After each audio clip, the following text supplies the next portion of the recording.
po may mga katanungan kayo sa experiment na spinning fountain.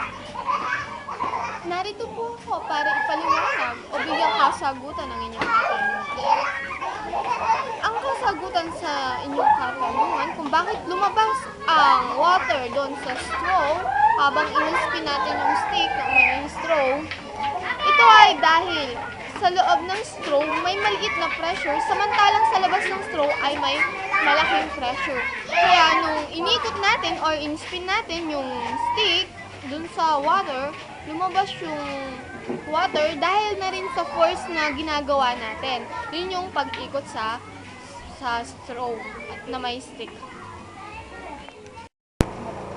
At dahil sa pressure, kung saan umakyat yung tubig, na naging dahilan para magmukha siyang fountain.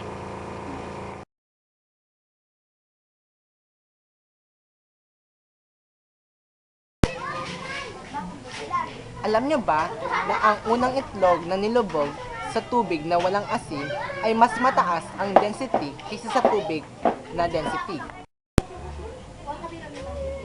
Samantala naman, ang ikalawang itlog na nilagay sa tubig na may asin, ang density ng tubig ay tumaas habang ang density ng itlog ay bumaba.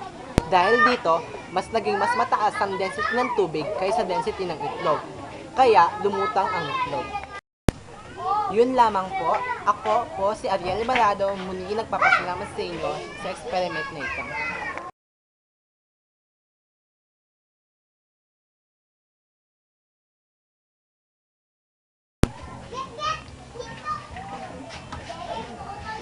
Alam ko po marami na pong katanungan na namumuo sa inyong isipan.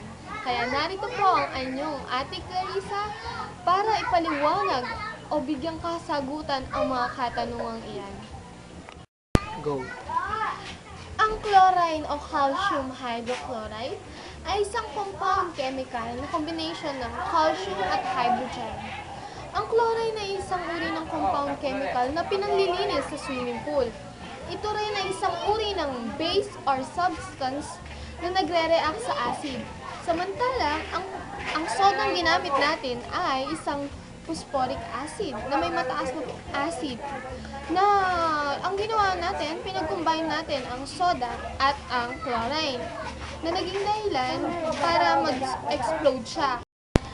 Gaya nga po ng sinabi ko sa inyo kanina, ang chlorine ay nagre-react sa acid. So, sa experiment natin kanina, yung chlorine nag-react siya sa soda na naging dahilan para mag-explode o para magkaroon tayo ng lava. At maraming salamat sa inyong panonood. Yun lamang po ang explanation, scientific explanation behind that my experiment. Kaya mga televiewers, lagi niyong tatandaan na sa bawat kamangha-manghang bagay na nagaganap o nangyayari ay may scientific explanation. Ang kailangan nilang gawin ay magsaliksik, alamin, at mamangha.